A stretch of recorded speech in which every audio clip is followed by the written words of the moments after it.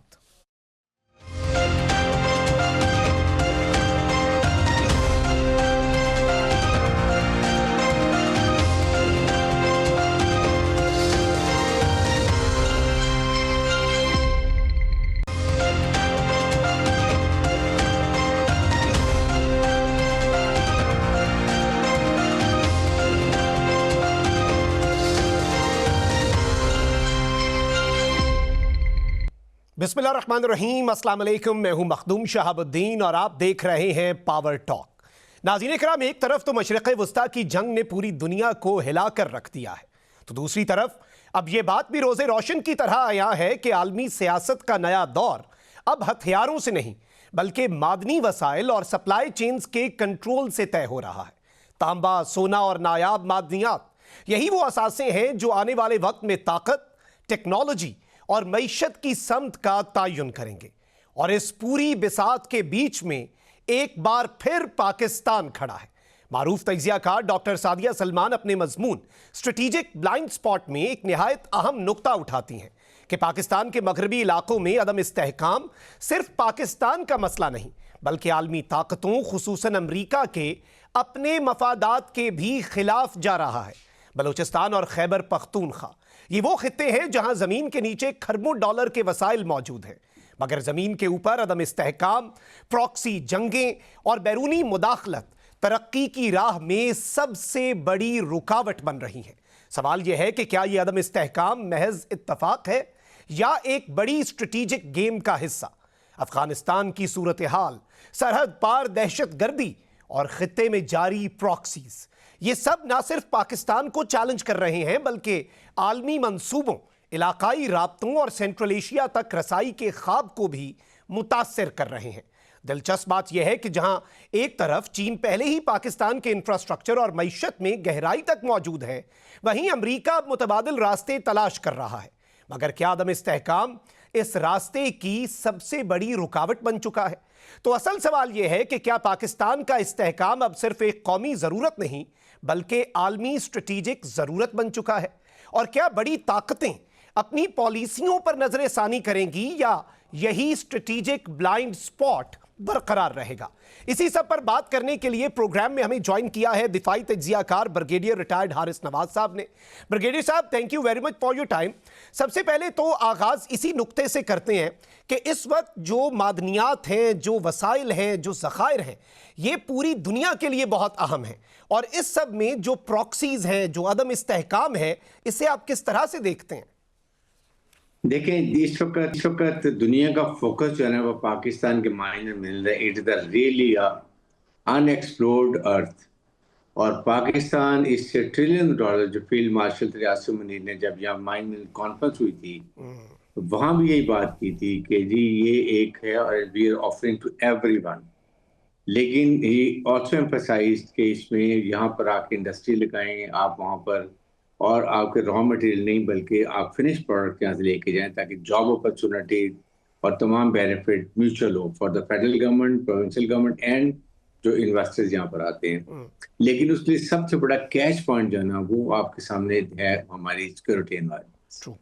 और इसमें जाहिर है कि चाइना पहले से यहाँ पर काफी वर्क कर रहे हैं। And now you seen the American president interest, he has shown lot of interest कि मेरी वहाँ पर ऑफशोर भी करेंगे और उसके बाद बलूचिस्तान में आके माइनर मिनरल्स के लिए बहुत काम करेंगे, because it is really unexplored gold which is left over there.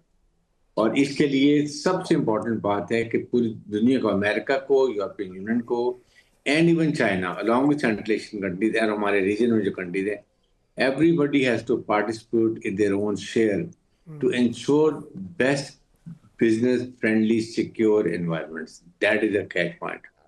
बिल्कुल। और इसके लिए जी बताइए। जी, इसमें जो बलूचिस्तान और खैबर पख्तूनख्वा में हम देखते हैं, जिस तरह से आपने भी ये नुक्ता रेज किया कि एक बड़ा अनटैप्ड पोटेंशियल है, and it is very important for Pakistan and the world powers as well, दुनिया की आलमी ताकतों के लिए भी। तो इस सब के अंदर जो इस वक्त अदम इस्तेहकाम पैदा करने की कोशिशें हैं, सबसे पहले तो उनके हवाले से बताइएगा कि जो केपी और बलूचिस्तान में है, ये इंटरनल मसला तो नहीं है, इसके पीछे तो फिर जाहिर बात है एक बैरूनी हाथ है, तो इसमें आलमी ताकतें। जी, इसमें देखिए ना, बात ये है कि वी नो कि ये इंटरनल तो पाकिस्तान की मुसल्लह फौज, फील्ड मार्शल रियासत Munir, chief of defence force, उनकी क़यादत बहुत ही इम्पोर्टेंट। और उसके बाद आप देख लें कि 200 से 250 इंटेलिजेंस बेस्ड ऑपरेशन हम कर रहे हैं। उसके बाद फील्ड मार्शल ने ये बात भी की कि हम इसके लिए हर किस्म की शहादत और इसके लिए कुर्बानी देने के लिए तैयार हैं, बिकॉज ये नेशनल इशू है और फौज इस पर कभी दरेक नहीं करती है कोई भी कुर्बानी देने के लिए, और दे रहे हैं, ठीक है। लेकिन इसके लिए फिर बात ये कि it is not only Pakistan issue, it is regional and international issue. जब अमेरिकन यहाँ से गए हैं तो जाते हुए $7.2 बिलियन का वेपन हमने छोड़ के चले गए। उसके बाद वहाँ पर उनको फंडिंग भी हर हफ्ते के हिसाब से फंडिंग हो रही है, $30 to $40 मिलियन उनको वहाँ मिल रहे हैं।